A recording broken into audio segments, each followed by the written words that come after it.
and welcome to the new episode of Oskar the Beekeeper Podcast. And here we have Oskar the Beekeeper. That's me. And we have a few questions for you, Oskar. Okay. So, first of all, it's spring, right? Yeah? Spring is coming. Are you excited? Really excited. My bees are hopefully all well and all right there, so I'm excited to get into spring. Well, first of all, I want to say that every year we go to Florida for the winter. It's called snowbirding, when you just, you leave like summer months, spring, summer, fall in the north, and then for the winter you go to the south, to Florida. That's called snowbirding, and that's what we do. We winterize the bees. Oskar winterizes his bees. Then we go to Florida, and then we come back before they wake up. And so a few days ago, it was very warm, and I saw 3 colonies were alive because beside those 3 colonies there were lots of bees flying around. yeah, we saw lots of bees flying around. But then, after that really, really warm a few days, we had frost again. And we snow. had lots of snow.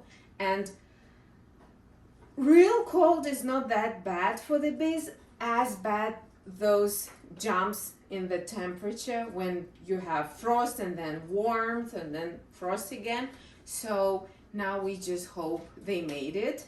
They had some time to get back to calm, right? Yeah, the thing is, what happens when the weather jumps around is that when it becomes warm, they all go outside, and then when it instantly becomes cold, they don't have enough time to get themselves into that ball around the honey. And the honey freezes and they freeze. They can't eat the honey because it's frozen, and they die because they are cold, and the queen also dies.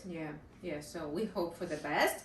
And tomorrow is a very warm day. And you got what? I got some feeding for them, like food. The stimulator, right? Yeah. For the queen Yeah, for the queen bee, so to produce more breed. eggs. Yeah, because yes, I know.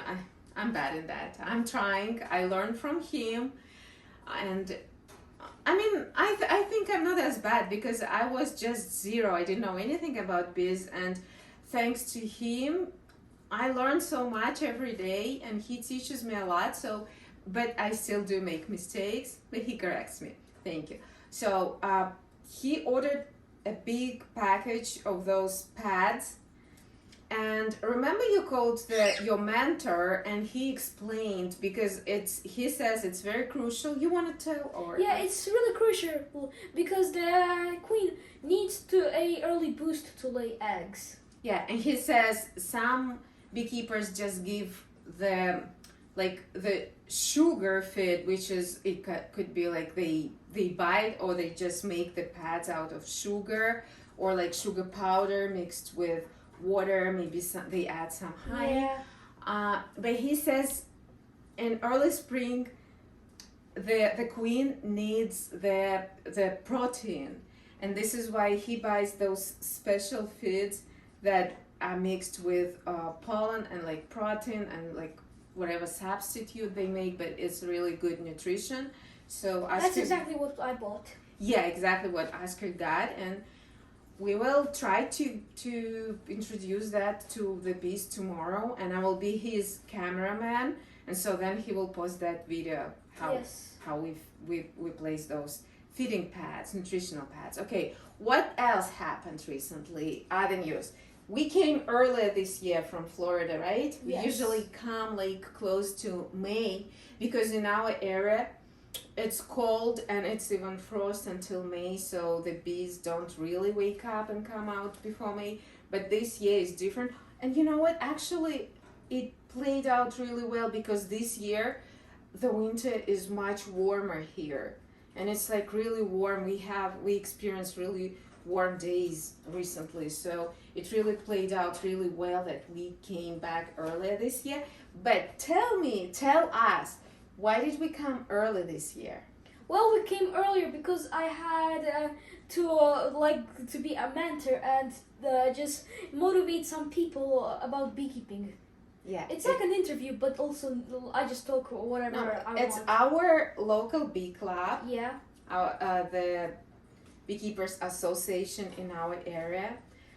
They held like the spring conference for beekeepers, and they invited Me as a special guest. Oskar the Beekeeper as a special guest to give a motivational talk and to share his experience. So I just did it in about 3 minutes. It was enough for me to tell how I started and just how to motivate everyone. They gave me 5 minutes, and in 3 minutes Oskar was enough. talks really fast. He's like a fast talker. Okay, go ahead. So I didn't need that much time. I only used up my 3 minutes of the 5 minutes they gave me on my speech, and I talked about how I started, how my mom actually brought bees to this family, and then I took over because mom didn't know much about it, and or about all the sad stuff that happened, and all about the joys that it brings you, or what makes me happy, or what do I always learn, just all those things. Also, those are the things that I said in the first podcast. Yeah. And anything else you want to say today? Well, there's not much anything else going on in this cold place. Yes, when it's cold, nothing much. It's just getting ready. Can't wait for summer and getting busy. But we're trying to prepare ourselves as much as possible. What's in the plans? You want to tell about the observation hive? Oh yeah, I also want to buy an observation hive. Yeah. Because I want to go and teach people a lot about bees. Yeah, we can travel. We can travel to places like there's a community that are interested already 3 hours away from here where we live, that are interested to invite him during the summer, and he wants to have his own observation hive so that it will be more fun to talk about bees and to introduce bees to people who live in the cities and not familiar with the bees. So that's in our plans, and we're just trying to make up the mind which observation hive to choose, and like shopping around. And that's it for today, right? Yeah, that's it. Yeah, we're gonna share news. I'm gonna be his cameraman as always, as I did last year and also the my brother previous does year, it. and sometimes his brother does it. And so yeah, the season is around the corner, and we're just getting ready, and as soon as it comes, Oskar will be really busy, and I'll be just making videos of Oskar, and he'll be posting. Thank you, Oskar the Beekeeper. Thank you guys for watching him, for supporting his channel. That means a lot. And that was his brother. I don't know if you saw him. And thank you. Goodbye. See you in the Bye. next episode of Oskar the Beekeeper podcast. Bye.